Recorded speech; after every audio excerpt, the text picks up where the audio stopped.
മുള്ളും കിട്ടാ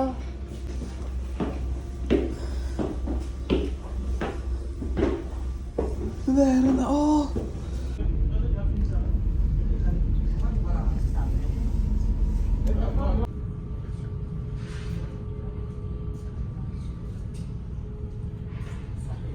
ഇതാണ് കേട്ടോ ഞങ്ങൾ ഇരിക്കുന്ന ഏരിയ. സാധനങ്ങൾ കൂടെ കൊണ്ടുവന്ന് വെച്ച് നല്ല രസമല്ലേ. ഒരു മൂല നോക്കി പിടിച്ച് വ്യൂ കാണാൻ. ഇനി ഞാൻ നിങ്ങൾക്ക് ഇന്നലെ രാത്രി തുടങ്ങിയ യാത്ര എനിക്ക് ഒട്ടും വയ്യാതുകൊണ്ട് വീടെടുത്തില്ല. പക്ഷെ ഇപ്പം ഞാൻ ഇച്ചിരി ഓക്കെ ആയിട്ടുണ്ട്. അപ്പം ഞാൻ വിചാരിച്ചു എന്നാൽ പിന്നെ നിങ്ങൾക്ക് കാണിച്ചൊക്കെ തരാം. ഓക്കെ, അപ്പോൾ ഇതാണ് നമ്മൾ ഇരിക്കുന്നത്. ഇവിടെ അധികം ഒച്ച ഉണ്ടാക്കാൻ പാടില്ല, ആൾക്കാരൊക്കെ മിണ്ടാണ്ടിരിക്കുക, റെസ്റ്റ് എടുക്കുക. അപ്പം ഞാൻ ഇനി നിങ്ങൾക്ക് ഇതിൻ്റെ ഫ്രണ്ട് ബാഗ് കാണിച്ചു തരാം. ഓക്കെ,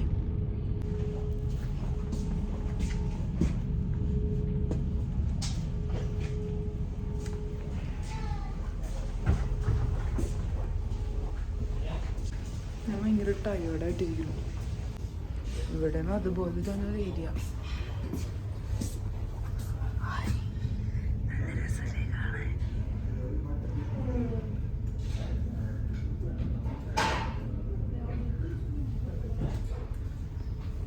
ഗൈസ്, ഞാൻ ഇത്ര നേരം അതിൻ്റെ ഉള്ളിലിരിക്കാറുണ്ട്. എനിക്ക് പീരീഡ്സ് ആയിട്ടിരിക്കുന്നുണ്ട് സത്യമായിട്ട് വീടെടുക്കാൻ ഒരു മൂടുണ്ടായില്ല. പക്ഷേ ഞാനിപ്പോൾ കണ്ടുകൊണ്ടിരിക്കുന്ന വ്യൂ നിങ്ങളെ കാണിച്ചു തന്നില്ലെങ്കിൽ അത് വളരെ നഷ്ടമാവും. സോ ഞാൻ കാണിച്ചു തരാം. എടാ മക്കളെ, കണ്ട എൻ്റെ ലൈഫിൽ ആദ്യമായിട്ട് എനിക്ക് വ്യൂ കാണുന്നത്. എന്നാ ലുക്കാണമ്മേ, സീനായിട്ടില്ലേ? ഞാൻ കാണിച്ചു ഡെക്ക് ഫുള്ള് കാണിച്ചു തരാം.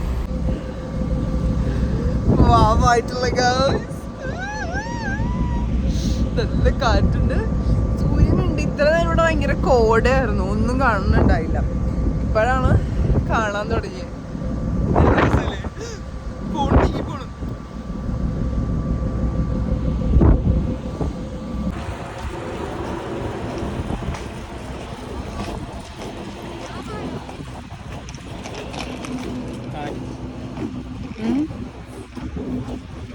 കൊള്ളാല്ലേ?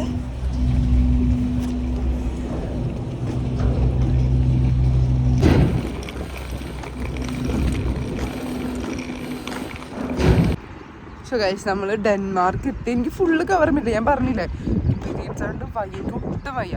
ബട്ട് ഡെൻമാർക്കിൽ ഒരു എയറോ എന്ന് പറഞ്ഞ ഐലൻഡിലേക്കാണ് നമ്മൾ വന്നേക്കണം. അപ്പം ഇവിടെ ഫുള്ളാണ് ടൂറിസ്റ്റ് പ്ലേസ് ആണെന്നൊക്കെയാണ് പറഞ്ഞത്. പക്ഷെ അങ്ങനെ ഭയങ്കര സെറ്റപ്പ് ഒന്നുമില്ല, പക്ഷെ കൊള്ളാം. ലൈക്ക് കാണാനൊക്കെ നമ്മുടെ ജർമ്മനി വൈബൊക്കെ തന്നെ. സോ ഞാൻ നിങ്ങൾക്ക് കാണിച്ചു തരാം എങ്ങനെയുണ്ടെന്നുള്ളത്. ഇവിടെ ഇല്ലേ കൂടുതലും മറ്റേ ഈ തല കുത്തിപ്പിടിച്ചിരിക്കണ മരങ്ങൾ പോലെയില്ല, അതായത് റൂട്ട് തലയിൽ വന്നു കഴിഞ്ഞാൽ അങ്ങനെ ഇരിക്കുന്ന കുറേ മരങ്ങളുണ്ട്. ഞാൻ കാണിച്ചു തരാം കേട്ടോ. ബ്യൂട്ടിഫുൾ പ്ലേസാണ് ഇത്. ഞാൻ പറഞ്ഞ പോലത്തെ മരം ഇത് കണ്ടോ? സാധാരണ മരങ്ങൾ ഇരിക്കുന്നത് തമ്മിലൊരു ഡിഫറൻസ് ഇല്ലേ? മറ്റേ തിരിച്ചു വെച്ചേക്കണോ ഇരിക്കുന്നത്. സാധാരണ മരങ്ങൾ ഇങ്ങനെയൊക്കെ ഇരിക്കുക, ഇതിങ്ങനെ ഇരിക്കുന്നു. ഇത് അതിസുന്ദരമായ വഴിയോര പാതകളാണ്. ആൻഡ് ഇതാണ് ഇവിടുത്തെ ബസ്. ആൻഡ് എനിക്കറിയാൻ കഴിഞ്ഞത് ഇവൻ്റെ ഉള്ളിലത്തെ ഈ മറ്റേ ഈ ഐലൻഡിനുള്ളിലുള്ള ബസ്സുകളൊക്കെ നമുക്ക് അങ്ങോട്ടും ഇങ്ങോട്ടും ട്രാവൽ ചെയ്യാൻ ഫ്രീ ആണ്. സോ അത് നമ്മൾ എക്സ്ട്രാ ടിക്കറ്റ് ഒന്നും എടുക്കണ്ട. കണ്ട നല്ല രസമല്ലേ? പറ്റെങ്കിൽ ഇവിടെ കിടന്ന് ഉരുളണം. പിന്നെ വീടുകളൊക്കെ ജർമ്മനിയിലുള്ള വീടുകളൊക്കെ പോലെ തന്നെ ആൾക്കാരും അങ്ങനെയൊക്കെ. പിന്നെ ഒരു കാര്യം എന്താണെന്ന് വെച്ചാൽ ജർമ്മനിയിൽ എല്ലാവർക്കും മോസ്റ്റ്ലി ജർമ്മനാണ് അറിയുള്ളൂ. വളരെ കുറച്ച് പേർക്ക്, അതും വളരെ കുറച്ച് ഇംഗ്ലീഷാണ് അറിയുള്ളൂ. അല്ലെങ്കിൽ അവർ ഒപ്പിച്ച് പഠിപ്പിക്കണതാണ് എങ്ങനെയൊക്കെ ഇംഗ്ലീഷ്. പക്ഷെ ഇവിടെ വന്നിട്ട് ഞാനിപ്പോൾ സംസാരിച്ചതിൽ അവരിങ്ങോട്ട് ചോദിക്കുന്നുണ്ട് ഏത് ലാംഗ്വേജിൽ സംസാരിക്കണം, ജർമ്മനിൽ സംസാരിക്കണോ ഇംഗ്ലീഷിൽ സംസാരിക്കണമെന്ന്. അപ്പം ഞാൻ പറയും ഇംഗ്ലീഷ് എന്ന് പറയുമ്പോൾ നല്ല മണ്ണിയായിട്ട് ഇംഗ്ലീഷ് സംസാരിക്കുന്നുണ്ട്. ഞാനേ അങ്ങോട്ട് നടന്ന് പോയി കഴിഞ്ഞപ്പോൾ ഒരു പ്രതിമ ഉണ്ട്, കാണിച്ചു തരാം. ബട്ട് വൈ ഈ പെണ്ണിനെ എന്തിനാണ് ഇങ്ങനെ തുണിയിലാണ്ട് ഇവിടെ ഇരുത്തിയേക്കണം എനിക്ക് മനസ്സിലുള്ളത് ഈ കൊണ്ടുവരെ തണുപ്പത്ത്. ബട്ട് ഞാൻ കണ്ടു, സുതിങ്ങളെ കാണിച്ചു. ഗായ്സ്, ഇവിടുത്തെ വീഡിയോകൾക്കൊക്കെ നല്ല രസമല്ലേ? സിനിമയിലെ കാണുമല്ലോ.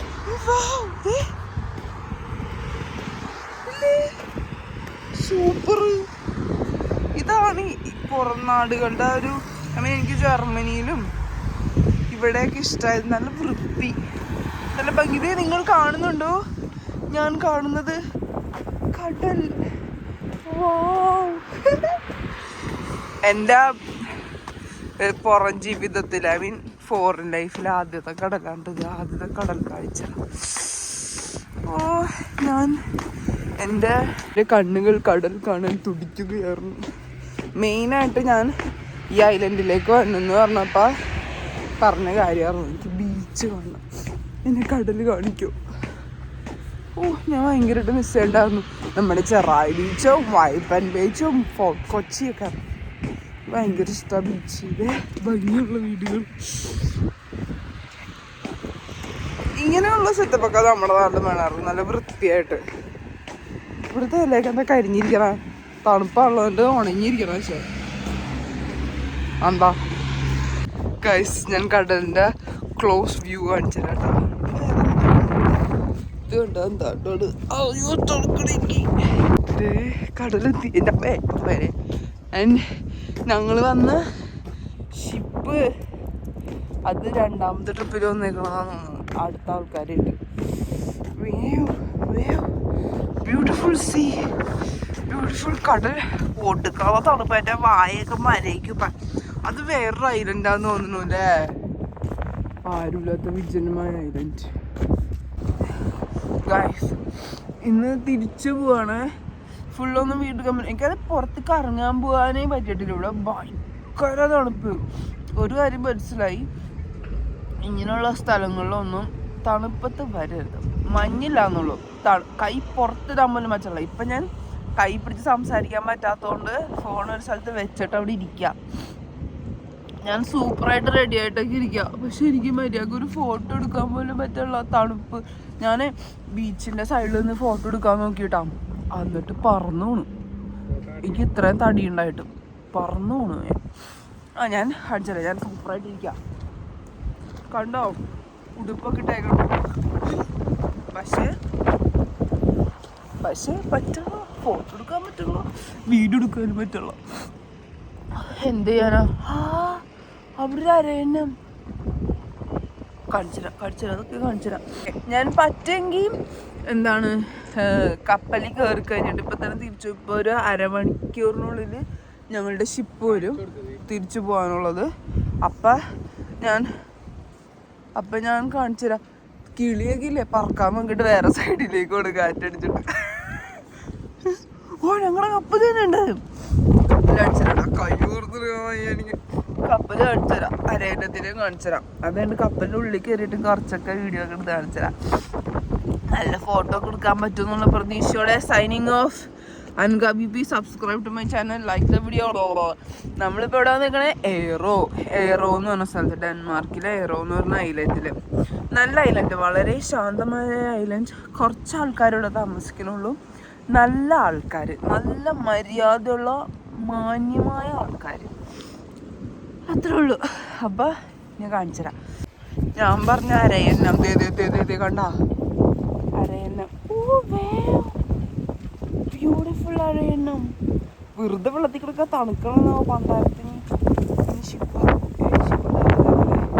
ഇതാണ് ഞങ്ങൾ പോകാൻ പോകുന്ന ഫെറി. ഇതിന് പോകും. എൻ്റെ കൈ വറക്കണം. പോകാനുള്ള ഷിപ്പ് വന്നുകൊണ്ടിരിക്കുകയാണ്. ഇതിൽ കൂടെയാണ് കയറേണ്ടതെന്ന് തോന്നുന്നു. കണ്ട, ഇത് ഇപ്പോഴേ തുറന്നിട്ടേക്ക് അതിൽ കൂടെയാണ് അവർ വണ്ടികളെ പ്രസവിക്കണം, അല്ലെങ്കിൽ വണ്ടികൾ ഇതിൽ കൂടെ വരാം. ആൻഡ് ഇത് നേരത്തെ പൊക്കിക്കൊണ്ട് തന്നെ വേണ്ട, അതായത് അപ്പോഴാണ് നമുക്കിത് കറക്റ്റായിട്ട് ഇവിടെ കയറ്റാൻ പറ്റുള്ളൂ. ലൈക്ക് നമ്മൾ വിചാരിക്കും ഇങ്ങനെ ചെയ്ത് കഴിഞ്ഞാൽ വെള്ളം കയറൂലേ, അപ്പം അവിടെ എത്തിയിട്ട് തുറന്നാൽ പോരെന്ന്. പക്ഷേ ഇതിങ്ങനെ ആകുമ്പോഴാണ് കറക്റ്റായിട്ട് നമുക്കത് അവിടെ എത്തിക്കാൻ പറ്റുള്ളൂ. You understand?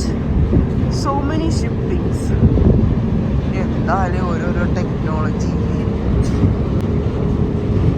ഇനി ആ സൈഡിലും കണ്ടാണ്ട് നമുക്ക് കയറാനുള്ള, ആൾക്കാർക്ക് കയറാനുള്ള വഴി. ഇത് വണ്ടി കയറ്റാനും ഇറക്കാനുള്ള വഴി വേണം. നമ്മൾ എഗെയിനി അറ്റത്തെ സീറ്റിൽ തന്നെ വന്നിരിക്കണം. കണ്ടോ, ഇത് തന്നെ ആ ഷിപ്പിൻ്റെ രൂപം. സോ ഇപ്പം തന്നെ നമ്മൾ ഡെൻമാർക്ക് വിടും. ഇത് മുകളിൽ നിന്നുള്ള വീഡിയോ എടുക്കാൻ പറ്റുമോ നോക്കാം. കണ്ട ഞാൻ വാവായിട്ട് റെഡിയായി. വാവയുടെ ഡ്രസ്സൊക്കെ ഇട്ടിട്ട് അവിടെ നിന്ന് ഒറ്റ ഫോട്ടോ എനിക്ക് എടുക്കാൻ പറ്റിയില്ല. ഗൈസ് ഷിപ്പെടുത്ത് എന്താ നല്ല സ്ഥലത്താണ് വന്നിരിക്കുന്നത്. അതായത് ഷിപ്പ് തിരിഞ്ഞു കഴിഞ്ഞപ്പോൾ വെയിൽ മുഖത്തടിക്കണം, ഇവിടെ നിന്ന് മാറിയിരിക്കണം. ഇപ്പം ഞാൻ നോക്കിയപ്പോൾ വീഡിയോ എടുക്കാൻ നല്ല ഭംഗിയുണ്ട് കാണാൻ. പിന്നെ വീഡിയോ എടുത്ത് അങ്ങോട്ട് നിർത്താമെന്ന് വിചാരിച്ചു. സോ നമ്മളിന്ന് തിരിച്ചു പോവാണ്. എനിക്ക് പെയിനൊക്കെ നല്ല കുറവുണ്ട്, അത് കാരണം കുഴപ്പമില്ല. പറ്റുമെങ്കിൽ ഞാൻ മുകളിലും കൂടി പോയി ഒന്ന് കാണിക്കാം. എന്തായാലും ഞാൻ ഇതോടുകൂടി വീഡിയോ നിർത്തിയിരിക്കും. Bye. Subscribe to my channel.